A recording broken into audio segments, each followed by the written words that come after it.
Well, good Monday morning to you. Welcome to our Monday morning live edition of the Doctor's Nutrition Show. I'm your host, Jim Tabor, along with Dr. Jim and Janine Fox of Doctor's Nutrition, located on Callan Lorraine Road in Gulfport, just south of Pass Road. We do this every Monday morning. It is a live show, and I know a lot of you are off work today, and happy Independence Day to you. But we are here. Yes. We are here live. So, and being the first Monday of the month, this is what we call our Open Line Monday, where you can call in and Anything. Yeah. talk about anything regarding your health. And we've already got some questions that were emailed to us. We'll be covering some of those. But if you have a question, anything regarding health, you can call us at 896-0713 or 800-349-0713. Those are our two phone numbers. And you can pass your question along to our producer, who will pass that question along to us. So the first thing we're talking about, of course, it is Independence Day long weekend. A lot of you are off today and tomorrow, but we want to give you guys some health tips for this 4th of July, this week. Well, especially in this heat, we've had some, it's just been an unbearable heat. It really has. And everybody's having problems with staying hydrated. And that's one of the biggest issues that we see is folks just aren't drinking enough water. And you got to have water and you got to have electrolytes. So that's probably one of the most important things we can do, especially in this heat. It really is. It's critical. We have something called electrolyte energy drink that people really like because it does help with the electrolytes and makes you maybe drink a little bit more water, but you definitely need to drink the water like he said. Nothing replaces water. So make sure you're drinking water and make sure you're drinking it a lot because it is hot and sometimes you can get overheated quicker than you think. You think you're okay and then it'll go from being okay to not okay pretty quick. So we tell people and try, if you're outside and you're out doing stuff, try to get in the shade a lot. You don't want to stay in the direct sun for hours and hours and hours. That is pretty hard. And if you do go out in the sun, make sure you wear your sunscreen. And make sure you wear the safe sunscreens. The ones that are actually, don't have as much chemicals in it. That's the ones that are shown to be very effective, the ones with the zinc in it. Very effective anyway, but it doesn't have the extra added harmful chemicals. Yeah, there's a place you can, if you're kind of curious about those, what we call safe sunscreens, there's a place called Environmental Working Group, or EWG.org, Environmental Working Group. And they have a list of the various sunscreens that they've tested to see do they have the harmful chemicals in them or not. So it gives you a list of the brands and so on and so forth. And they're really good idea to check it out. It's an idea of what to use and what not to use. Right. So that's a big thing as well. But like I said, the big thing is hydration, not getting sunburned, and be very, very careful if you're popping firecrackers. Yeah, very, very. That is definitely. Yeah, that's they scare me. Because there are so many injuries. The emergency rooms are full of injuries on days where people do firecrackers. They had some going on in the my neighborhood where I live now, and my puppies weren't real happy. Oh no, mine never like it. Puppies were never happy. Mine are never happy with my those. Palm, she it didn't bother her. She just lay there on the couch, Zana. But my Chihuahua, no.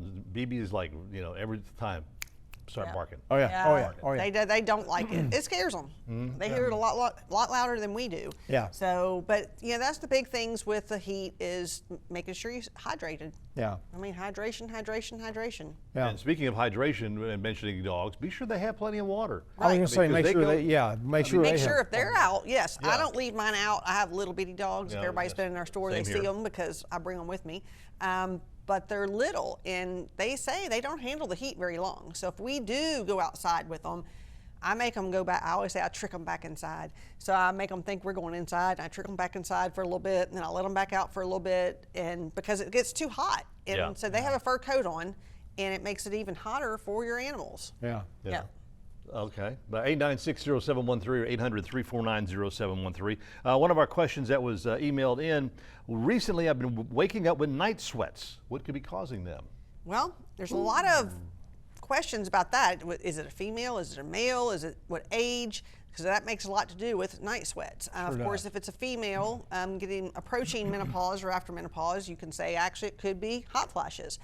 If it is not, if it is a person that's having night sweats it's not hot flashes, it's not menopause. Now men can also have, when the hormones drop, they can also have hot flashes. So that is possible in men as well. Yeah. But you got to worry about cancers and things like that. Although one of the things we see a lot of people that come in and say that they're actually hot at night, it's cortisol, stress hormone. So the stress hormone can actually make you have night sweats as well. It can. And so it depends, and Depends on the person, but it is something that you want to check out if it persists. If it's something and you don't know why it shouldn't be happening, and it is, you need to get checked out, need to do lab work. Yeah, it's a good idea, especially like I say with females, you understand it. Guys, they come in, depending on their age and so on, if they start telling us that, we want to dig a little deeper. We want to find out if there's anything serious. But I have found in low testosterone in some men make hot flashes. Some called some it don't. It's called andropause. Yeah, andropause. Uh-huh. Yep. Ah, So we big get the, word, we get, right? we get the pause too. Andropause. That's right. Y'all get to pause too. We get the pause too. We get to pause. Are there certain foods that will help reduce my risk of cancer? Well, your antioxidant foods, your bright colored fruits and vegetables. The blueberries, blackberries, strawberries, for instance. Make sure they're organic, but those are good because there's a lot of chemicals put on those berries. And then things like the reds and the green bell peppers, the reds and yellows and so on. I prefer orange. cooking with the red or green bell peppers. Yeah, I think they got a different I mean, taste. Yeah. Red and yellow bell peppers as opposed to the green ones. Yeah, Well, you just want they're a little color. different too, You yeah. want different colors. You want to do all the different colors. Yeah. And also with preventing cancer from food, you want to stay away from the things with high chemicals. Yes. And you want to stay away from the packaged processed food, and you want to stay away from, like he had mentioned, berries being something you need organic. Go look at something. Google the Dirty Dozen. There is actually they list. Not the movie with Lee Marvin. No. They list the Similar. worst 12 foods that are sprayed with chemicals, and a lot of the berries are on that list. Really? Yes. Oh yeah. Oh yeah. And because anything with a really thin skin that gets sprayed and you eat the skin, it's not good because you get all those chemicals. That's why I get my blueberries from my cousin out in the country. So There even you if go. you think you're doing good with some of these things, if they're full of pesticides, then you can increase your risk. Yeah. So that's why, but all you gotta do is Google Dirty Dozen and it'll tell you which ones. And back to that, it's in that environmental working group again. Yeah. DWG.org. I wrote it Yeah, down. yeah. I mean, Yep. they're great source of information, and they really are. And they'll tell you all about the Dirty Dozen, and then they got a good list, bad list, you name it, and they'll tell you what to do, what not to do, and it's really a really good place to visit, and just kind of keep up with it, and get on their email list. They'll send you stuff all the time. Yeah. Yeah. And on those foods too, they've shown that washing is not enough because it soaks through their thin Right. skin. Yeah. So that's one reason the berries are so bad. Isn't there like some kind of vegetable or fruit detergent that you can buy? There is, but if it's already soaked through the skin, it doesn't matter Yeah. which wash it with. You just wash it off the surface. It doesn't get. Yep. Yeah. All right, this is Open Line Monday. We can call in any questions that you have regarding your health. Phone numbers are open at 896-0713 or 800-349-0713. It's 8 minutes after 9 o'clock. We're going to take a break, and we'll be right back. And welcome back. It's 9 minutes after 9 o'clock. It's our Monday morning live edition of the Doctor's Nutrition Show. It's Open Line Monday, so we're taking any questions that you may have. Someone called in and said, can drinking too much water dry up potassium in the stomach? How can you prevent that? I don't think it dries it up, okay, because water's kind of wet. But what it can do is deplete it. In other words, you drink enough water and you dilute it. Flushes it out. Flushes it out, right. Yeah. So it's a good, that's why you want your electrolytes. That's why they're so important to be part of your regimen, especially in this heat. And if you're out in the heat and drinking a lot of water, Yeah. yes, the water itself might flush some potassium, but really the sweating Yeah. gets rid of a lot of potassium. So you sweat out a lot of that. So if you have a huge amount of sweating, then it can definitely deplete your potassium also. Now, how you can prevent it is make sure you replenish your potassium. Right. Avocados are the best food just about you can eat for potassium. People think of bananas, but bananas are just so high in sugar, and we see that it spikes most people's sugar, so we recommend avocados over bananas. And your avocado typically has about 4 times the amount of potassium that Than a a banana. does. Yep. So, And another really good thing to replenish electrolytes, especially potassium, is coconut water. yes. If you get unsweetened coconut water, and that you can get at any of the stores now. You can get it Yeah. at Walmart, you can get it at Rouse's, you can get it at all the grocery stores. So that's something, but I always say get the unsweetened because a lot of times they sweeten them and then you're getting a lot of sugar. So of course the sweetened ones taste better, but the unsweetened ones are better for you. And that's how you can prevent it, is just making sure you keep your electrolytes up if you're doing that. Yeah. Now, if somebody just drinks water, and it depletes all their electrolytes, we do tell them to cut back on the water. Now, it depends on what the situation is, but we do occasionally see somebody that's drinking gallons and they're not out sweating. They're Right. just drinking tons of water, and that's causing the problems. Cut back some. Right. I remember years ago when on hot days like this or whatever, we'd take salt tablets. Oh, yes. And Now we have a lot of people that take our Mega Minerals sell so well during the summer. Yeah. Because people get cramping, so they can tell a huge difference when they're doing it. Now it has some potassium, but it's not a real high amount. But I think it's all the electrolytes. It's got all the electrolytes. It's all the electrolytes in it, and people except for sodium. It does not have No, it sodium. doesn't have sodium. But, And sodium is a really important electrolyte also. It truly is, and sodium's kind of got a bad rap, because blood pressure and so on. Right. And we see so many times that people are so low in your Salt. potassium and your sodium as well. So, salt, basically. When you get sodium chloride, that's table salt, and, we need a little bit of that too. Got to have it. We can't function without it. We cannot live without sodium. Literally, you Yeah. will not live without sodium. So even though you don't want to overdo it, when you're out sweating a lot, I don't know whether you've ever tasted sweat, but Yeah. if you It's salty. run down in your face and so on, it's salty. And the reason being is because it's got all those electrolytes in And it. everybody's different on. It depends on the person what to do. Everybody is individual, and that's what we're kind of there for, to help people and guide them. And we can do the lab work, and we'll look at the electrolytes and see, are you one that needs to lower your salt? Or are you one that needs to increase your salt? Or do you Right. need to, what do you need to do? Do you need to increase your potassium? Is the potassium so low that you have to take potassium supplements, which we have those as well. Right. So it just really depends on the person, and everybody is different. wow. How can I tell if I have an iron deficiency? Lab work. Lab work, I mean, That's- the best. Yeah. I mean, the obvious thing is if you start chumping ice Yeah. or something, or crunching There ice. are some symptoms, of course, Yeah. but iron deficiency symptoms, low. the chomping of the ice is one thing you don't see with hardly anything else. No. So when people have the desire to eat ice, you definitely need to get checked. Or for if it. they do things like eat, believe it or not, like Drywall. paper, drywall. Drywall. Yeah, We see it. It's kind of a I can't- Really? Yes. Yeah, I don't remember the name of It's the. called pica. I mean, Yeah, it's and they eat abnormal things, and almost always when we've seen that over the years, It's iron. it's an iron deficiency, and it's Wow. weird because there's Yeah. no iron in that, but they do. It's weird. We have seen it, and you see it in the literature too. It isn't just us, so No. there's no doubt that happens. I've had people call and just say, "I can't keep picking my drywall off the walls," and I'm like, "Okay, you need to get some lab work." You So that's know the there's a first thing. problem when you do that. And I okay? always say, if you have the symptoms, don't just go out and take iron.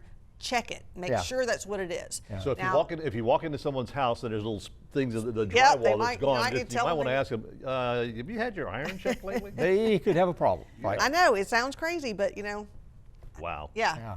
But also for an iron deficiency, now, and I take iron, and I've taken it my whole life, and I can tell when I need more because the bottom of my legs from my knee down hurt, Huh. and it'll be like a pretty aching, and especially at night, and even restless leg I syndrome. was going to say a lot of people with sometimes restless can, legs. yeah. sometimes can be iron. It can be Sometimes. other That's other nutrients as things too, well, but yeah. but it can be iron. So if you have any of those symptoms, and of course extreme fatigue, I mean Right. tirednesses, but fatigue can be so many things. But the ice and things like that are pretty specific to iron. Mm-hmm. Yeah.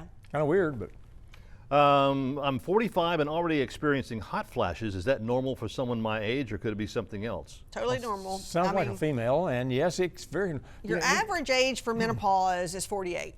Yeah. And you can start 2 and 3, 4, 5 years earlier having symptoms. So you can actually start perimenopause early. Oh yeah. And it depends on, everybody's different on that, on ages. We have some people that start before even 45. We have some that's 38, 39, and they start. Yeah. So really that is when you check the hormones, you see what's going on. And sometimes it's not an estrogen deficiency. I've seen even hot flashes once the progesterone falls. It's more common when estrogen falls, but I have seen it when people's estrogen is totally normal, but yet their progesterone falls. And in that case, a lot of times it's because when progesterone falls, it makes anxiety and it increases stress hormone, and then the stress hormone makes hot flashes. So there's a lot of stuff that goes along with menopause. Can stress kick you into early menopause? I mean, extreme stress, yeah. Yes, well, yeah. That. I mean, extreme. It usually, it takes pretty extreme stress probably to throw you into menopause alone. But there's no doubt, stress doesn't help anything. No, it really doesn't. It really don't. There's nothing that benefits. Are there any great snack items you would recommend in between meals? Sure, one that I recommend all the time is nuts. Keep nuts handy because I have a tree bag of nut- pistachios up in my desk. Oh, pistachios Yeah. are great, but tree nuts especially. The walnuts and things like that.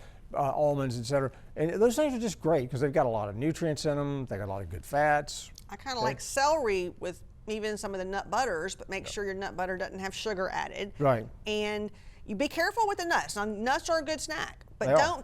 don't eat a whole bag. No, I mean, because that's a lot of calories. And we do find people say, well, I don't know why I'm not losing weight. And they're eating 4,000 to 5,000 calories of nuts a day. And that's not going to we've actually had that happen. Yes. Many times. Yeah. Many times. So, yeah. yes, eat a little nuts, but eat a little bit. Don't Handful. overdo it. A low caloric diet is still one of the best things you can do for overall health. Okay. Yep. All right. 896-0713, 800-349-0713. Our phone lines are open to you. It's 17 minutes after 9 o'clock here on this Monday.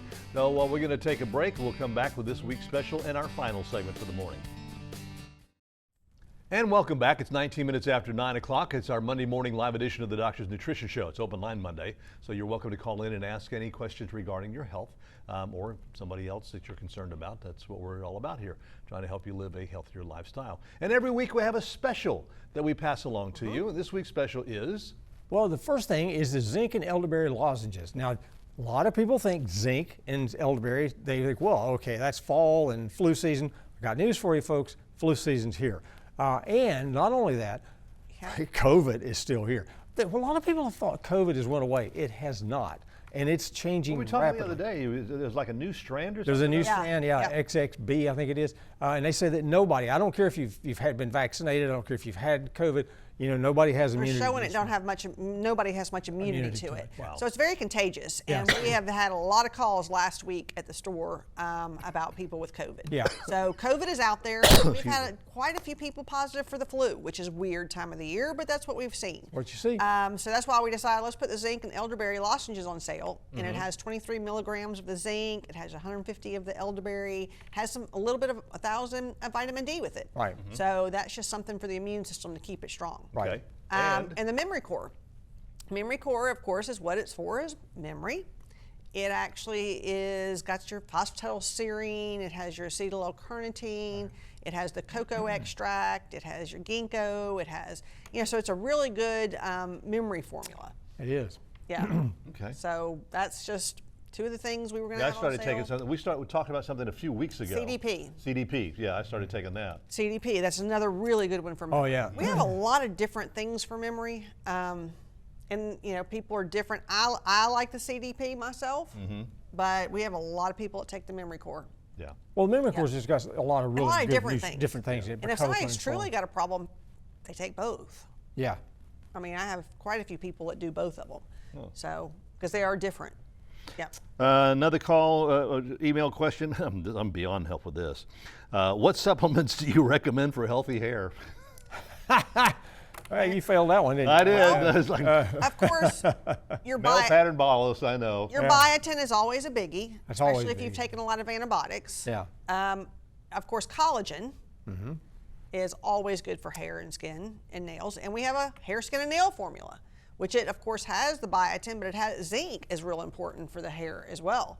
So And something else that we always run into, especially in folks that are getting a little more mature, is they don't eat enough protein. Right, And if you protein don't have enough deficiency. protein, you're not going to be able to grow hair because your body's going to say, well, I got to have this protein for other stuff like hearts and stuff like that. Right. I don't care about your damn hair. Okay. So I mean, protein deficiency will make your hair fall out, and it will make you gain weight. People don't realize that. It's Yeah. like weight gain, hair loss. I mean, a lot of people come in and think it's their thyroid, and it's protein deficiency. So make sure you get your protein. Right, gotta have like I protein. said, the hair, skin, and nail formula kind of has your almost like a multi in it because it has all the nutrients. That's really important. does, yeah. And that makes a difference. And just to let everybody know, we have not said, even though we're here, and it is July 3rd, we are not open today. Our store is Yeah. not. So I did want to tell people we are not open today and tomorrow. Yeah. So the special you can still get online and order, or you can come by after Tuesday. Yeah, the Right. two So of I- you will be back in there on Thursday. Wednesday. Well, actually, Oh, you we're Wednesday on going to Wednesday? work on Wednesday this week just Okay. because we didn't work Monday and Tuesday. We're going to work Wednesday and Thursday. Okay. So we will be there Wednesday. We're normally not, but I did. So we're all going to be there on Wednesday. Yeah, the staff needed a break. They said They you needed know, a break. so- They begged me for Monday off, and I said, "Well, I need a break." Well, too." actually, So- I'm not supposed to be here either because Right, the yeah. sales department, Right. I mean, well, a lot of the staff are off today as well. So yeah, we actually came in to do But we're the show. loyalists. Yes, we do. I did want to make sure everybody knew that, because then people get mad. They're like, well, y'all didn't say y'all weren't open. Yeah. So we're not open. See, today I'm and wearing tomorrow. shorts. But we want everybody to have a happy 4th, and hopefully, Yes. hopefully y'all are all getting a long weekend as well. Yeah, Yeah. that's great. But, Yeah. another. Everybody needs a break. This is true. Yep. My husband and I are needing to lose weight. Is there a diet that would work for both of us, or should we consider separate diets? I guess it could, because male, female. Well, no, it depends on what's going on with the person. You know, Yeah. if they're severely insulin resistant or vice versa. What, you know, there are a lot of things can happen.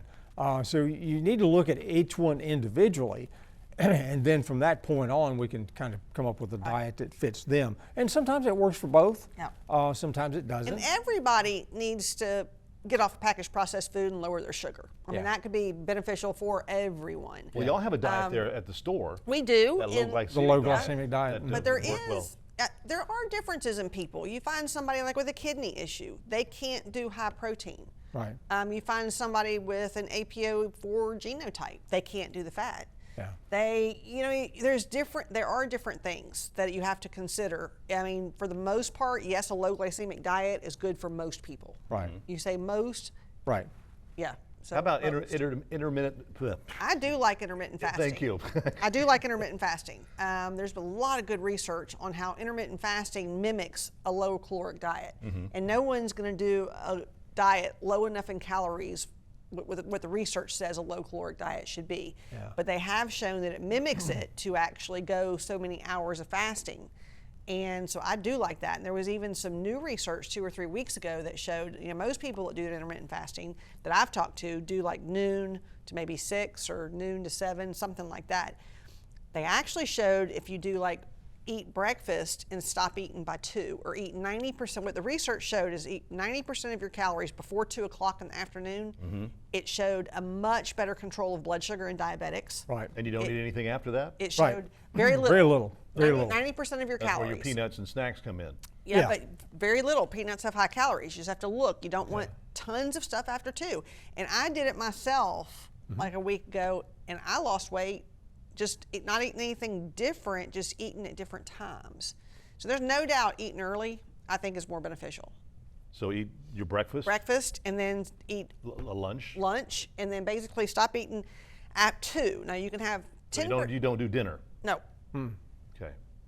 Yeah, and you can have 90% of your calories, they say, before 2 o'clock is what the research was. And they showed even in diabetics a significant change in blood sugar control, Right. even if they had the same food.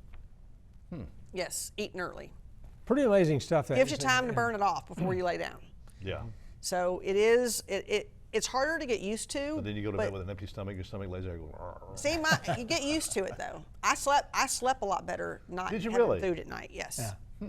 okay. Because Well, I usually will not eat anything after 7 o'clock. yeah. Yeah. That's why, even on the weekends, if I decide to go out for dinner or something like that, I like to get out early. Right. 6 o'clock or something Yeah. like that.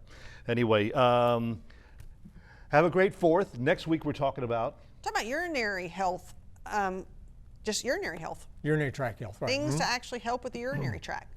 And we hadn't done that in a while or ever maybe. I don't know. We're going. I don't think but we've ever we're- done that. Yeah, but we're going to Oh, next sure. week. Okay, so be sure that you tune in next Monday morning at 9 o'clock for another live edition of the Doctor's Nutrition Show. And again, if you have any questions, you can always email me at jtaber@wlox.com. You can find a great deal of information on their Facebook page as well as doctorsnutrition.com. Have a safe day. Be sure you keep hydrated out there in this heat, and we'll see you next Monday morning here on WLOX CBS. For more information on highlighting your business and services on Healthy Living South Mississippi, contact Jim Tabor at 896-1313.